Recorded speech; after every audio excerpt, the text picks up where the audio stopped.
Quem é Brian Mathers? O garoto, filho da mulher mais rica do mundo, e que assim que nasceu foi abandonado pelo seu pai e não se sabe nada sobre. A família tenta de toda forma omitir sobre esse homem e não deixa que Brian nem sequer toque no assunto.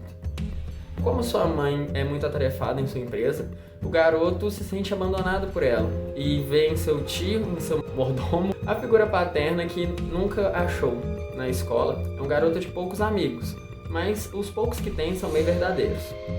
Sofre bullying e, mesmo tendo força para acabar com todos os agressores, em momento algum tenta fazer isso.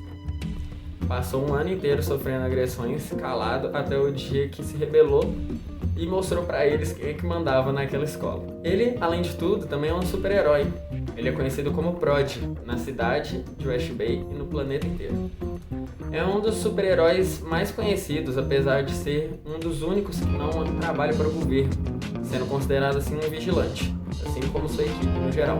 Esse garoto, com esses problemas, à primeira vista pode não parecer tão profundo assim, mas quando você vai entrando nas camadas de desenvolvimento do Brian, você consegue captar algumas coisas sobre ele.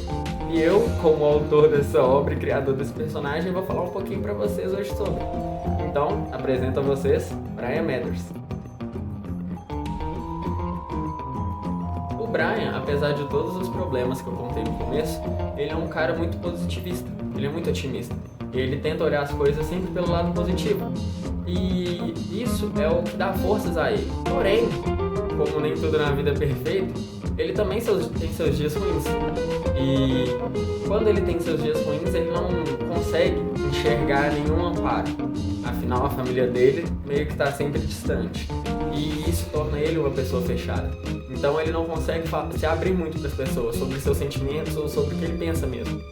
E muitas vezes, coisas que poderiam ser resolvidas em uma conversa acabam ficando bem mais complicadas, justamente por ele omitir as coisas e tentar resolver tudo sozinho.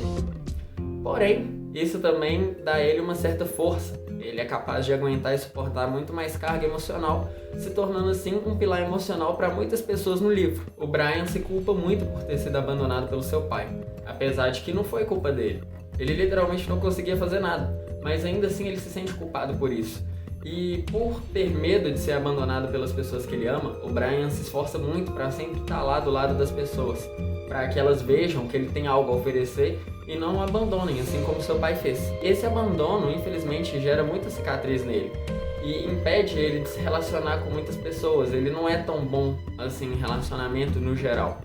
Ele é um ótimo amigo, mas muitas vezes ele nem sequer vai saber muito bem o que falar para você se você estiver precisando ouvir. Ou então às vezes ele até saiba, mas não sabe muito bem como te dizer isso, ele vai guardar aquilo pra ele. O Brian tem muitos problemas com raiva, porque além de todo esse ambiente familiar problemático na escola, as coisas também não são muito boas pra ele. Ele tem um grupinho dele de amigos que são amigos fiéis e muito bons, porém o restante da escola todo massacra ele e ele nem sequer sabe por quê. Ele sofre bullying de 5 garotos e justamente por ele ser um super-herói, ele se esforça para não fazer nada com eles, porque ele considera aquilo errado. Ele tem pra ele que se ele é mais forte que alguém, ele não pode impor aquela força sem ter um motivo. Ele pensa, bom, se fossem super vilões eu faria isso normalmente, porém são pessoas, são crianças, eles têm 12, 13 anos, 14, estão na minha faixa etária. Eu não posso simplesmente ir lá e impor essa minha superioridade em cima deles. Isso a gente vê muito dessa, digamos que, empatia que o Brian tem, até mesmo no caso dos próprios vilões. Em muitos momentos o Brian acaba se colocando no lugar dos vilões e isso faz dele não só uma pessoa boa, mas um super-herói ainda melhor, porque pra ele, vidas não são negociáveis. A gente tem sim que salvar todo mundo, independente de quem sejam essas pessoas. Resumindo, Brian Mathers pra mim é superação. Quando eu escrevi esse personagem, era nisso que eu tava pensando. Eu queria um personagem que passasse muitas mensagens boas. Eu queria alguém que fosse forte, mas que também tivesse os problemas dele. Eu queria que fosse alguém que, em teoria, as pessoas vissem e falassem: ah, mas ele não tem problema nenhum, afinal ele é rico, ele é o cara mais rico do mundo, ele não tem que ter problema. Mas não, você vê que justamente o que mais torna ele suscetível a ter problemas é justamente ele ser o cara mais rico do mundo. No caso, o filho, né, da mulher mais rica do mundo. Porque esse tanto de dinheiro, né, para ele ter esse tanto de dinheiro, ele requer muito tempo longe da família dele. E ele já é uma pessoa carente de atenção. Então isso acaba que vai em todas as esferas da vida dele, até mesmo na de super-herói. Que ainda que quando você lê o livro, você não consiga muito bem identificar quando é Prod e quando é Brian.